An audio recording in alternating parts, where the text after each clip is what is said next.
In order to solve step 2, we need to figure out what the equation 34 times 25 plus 13 times 19 would equal. And I'm going to use the area model strategy to help me solve.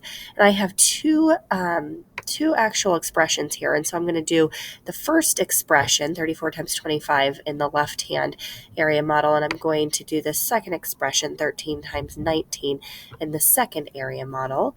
And so when we're looking at using an area model to help us solve a multiplication equation, we need to break up the numbers by place value. So if we look at that number 34, I can break that up into 3 tenths, so that would be 30, and 4 ones. And if I look at the number 25, breaking it up into place value, that would be 2 tenths, so 20, and 5 ones right here. Okay, and now in order to solve this, in the first quadrant, I would multiply 30 times 20. A trick here would be to multiply 3 times 2 and tag the 2 zeros onto the end. So I'm actually going to have a 3-digit number here. In the second upper right-hand quadrant, we would multiply 4 times 20. So a trick would be to multiply 4 times 2 and add that extra 0 at the end. We're going to have 2 digits in that. At the bottom left-hand corner, I'm going to multiply 30 times 5. A trick there would be to multiply 3 times 5 and tag the 0 on. I'm going to have 3 digits in this quadrant. And last, at the bottom left quadrant, I would multiply 4 times 5, which would just be a 2-digit number right here.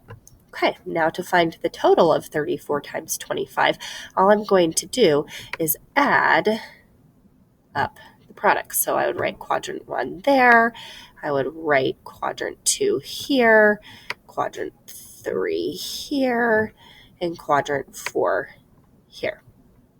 I would add up all of those numbers to get a total here.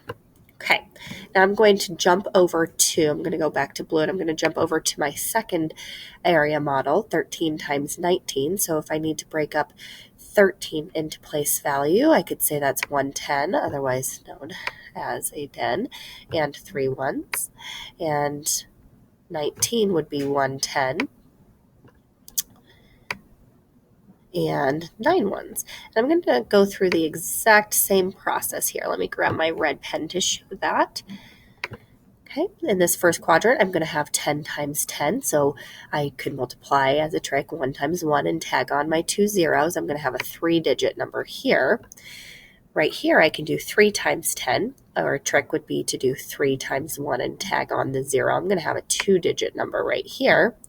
The bottom left quadrant, 9 times 10, same trick, multiply the 1 and the 9 and tag on the extra 0, so I'll have a 2-digit number here. And then in this bottom corner, 3 times 9, I'm going to have another 2-digit number here. Same process, I would write those products below, right here on the lines, and then I would add up those products, add all 4 of them together to get a larger number right here.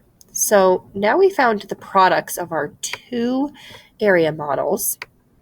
Last step would be to add them together. So I could look at it like adding these 2 area models here, or adding these 2 larger numbers here to get a much larger number at the bottom. This green circle here would represent the entire equation.